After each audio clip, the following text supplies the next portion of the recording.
Good morning, everybody. It's been a bit since we've done something in the kitchen, so this is what we're going to do today. I have a bunch of tomatoes left over from a barbecue, and since we're kind of doing carnivore, I want to be able to preserve these. So there's a couple ways I can do this. I have my dehydrator tray, so I'm going to do my tomatoes in my dehydrator, and I'm going to dehydrate them, and we can dehydrate them to make them into like sun-dried tomatoes. So I'm going to do some of that. You can also dehydrate them and then get them really super dry and then put them in your blender and make them into tomato powder, which you can use as seasoning on top. So basically, you can use the regular trays, but with tomatoes, because of the way they drip and stuff like that, I have these are shelf liners that I got, and I can just cut up into the size of my trays because it was cheaper than buying the liners that come with the trays. And I just set it on there like that. And what you're going to do is you're going to have your tomatoes. So you can have them thinner than this, but this is about how thin I have them.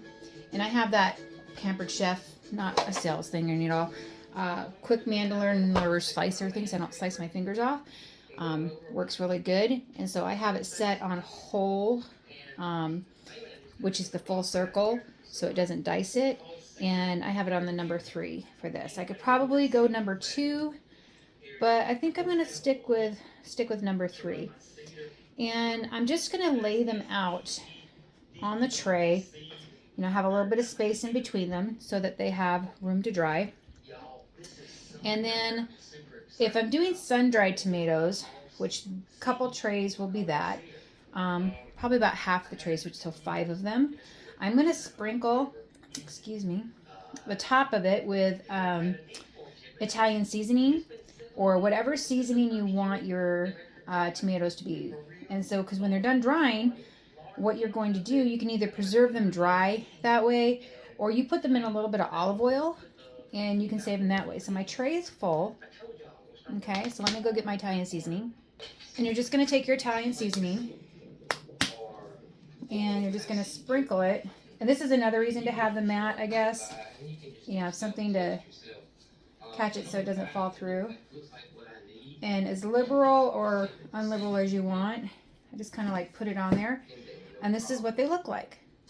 And so I'm going to do these with my tomatoes. I have probably 6 other tomatoes I need to slice up. And I'm also thinking of doing my onions at the same time. Now my house is going to smell like probably pasta sauce, which is awesome. I like that smell anyway. And we're going to see how long these are going to take. You're going to put these probably at about 135 on your dehydrator. And probably I'm going to put it for about 5 to 6 hours, maybe 8. I'll Google it real quick and see what it looks like. So I'll be back in a minute and let you see how many trays I get out of these tomatoes. So I'm going to correct the temperature because I just Googled it. 140 for tomatoes, anywhere from 10 to 18 hours. So I'm going to put it at 140. And I will probably start it off at 10, which would put me until 5:45 tonight. Because that's not time. That's the timer on the thing. My clock. Oh, it is. It's not even 8 o'clock yet. So it'll be about 5:45 tonight. And I'll check on it. And then if it needs more, I can just add more time at that time. So let's get these trays going.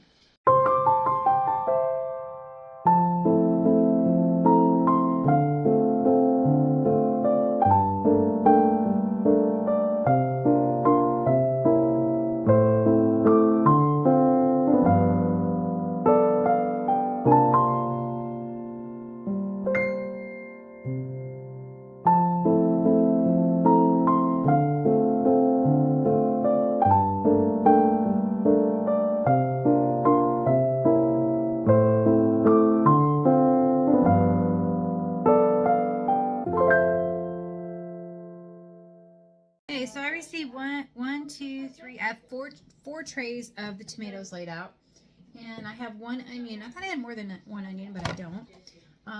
Laid out. So what I'm going to do is, where's my? Oh, I'm going to slice my onions up. Same thing. I just keep it on a whole. I'm going to push down right.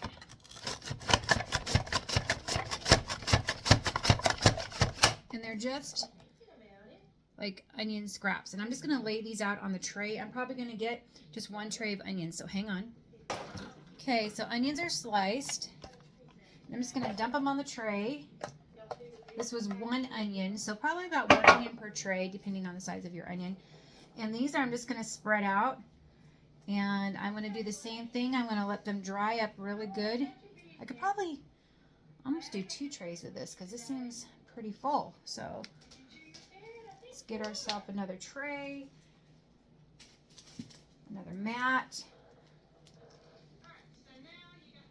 And we're going to split this up. So yeah, because you don't want your stuff on top of each other. It doesn't dry really well if you don't have it spread out really well, so the air can flow through them. Sometimes it takes longer for it to dry that way. And though these are going to end up pretty darn tiny. So I've got these going. And you know, I've got some frozen vegetables in there.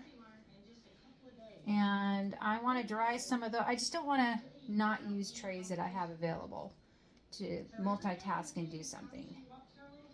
So there are the onions. So let me grab something. All right, so here I have some frozen peas, and you're like, why would you freeze dry peas if they're already frozen? Number one, it gives me freezer space available. They'll last longer. They won't get freezer burned. And all you have to do is put them in a stew, and they'll reconstitute. And I've done this before with frozen vegetables on here. So I'm just going to lay these out. Spread them out the best of I can on a couple different trays. This is like one, how many ounces this is? 28 ounces. Hang on, I left my fridge open. Hang on. So if I got 2 trays of peas, we'll probably get 3 trays of peas out of this. And these will like get super small. And since I'm having different vegetables on here, I'll go down and check these. These probably may not take as long as the tomatoes because they are smaller and they don't have as much moisture as a tomato does.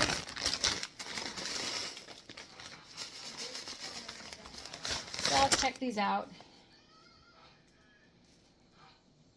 and see how that works. So one more tray.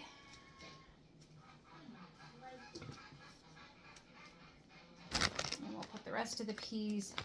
And one nice thing about these mats is when you have vegetables like this, I obviously couldn't do these peas on the kind of trays that these have because the holes are too big. So having these extra mats allows you to put smaller product on here. And these have some ice on them, so yeah, it's gonna take longer to dry out. You just break up the peas if they're kind of clumped together and just spread it out. So now I have 9 trays and I have 1 more tray available right here. So I'm gonna go in my freezer and see if there's something else I can dry. Hang on. And this is an experiment because I don't know if this will work, but if I can get this open. Hang on a second. This is a bag of mixed broccoli, cauliflower, squash. There was just a little bit left on it. And this would be something good if it works. This may, and there's some zucchini it looks like in here. We're going to dry this too and just see what it does. Can always use that. There's not very much, but you know, put it in like a soup thing, grind it up and have like a vegetable powder that you can put in there. But we're just going to let that be how it is. So we've got, what, 4 trays of tomatoes, a couple trays of onions, a couple trays of peas, and the veggies. So I'm going to go put these down in there, and I'll do a part 2, and I will show you what they look like when they're done. So everyone have a great day. Enjoy the sunshine out there if it's in your place. If not, I wish there was some sunshine. So we'll talk to you guys later.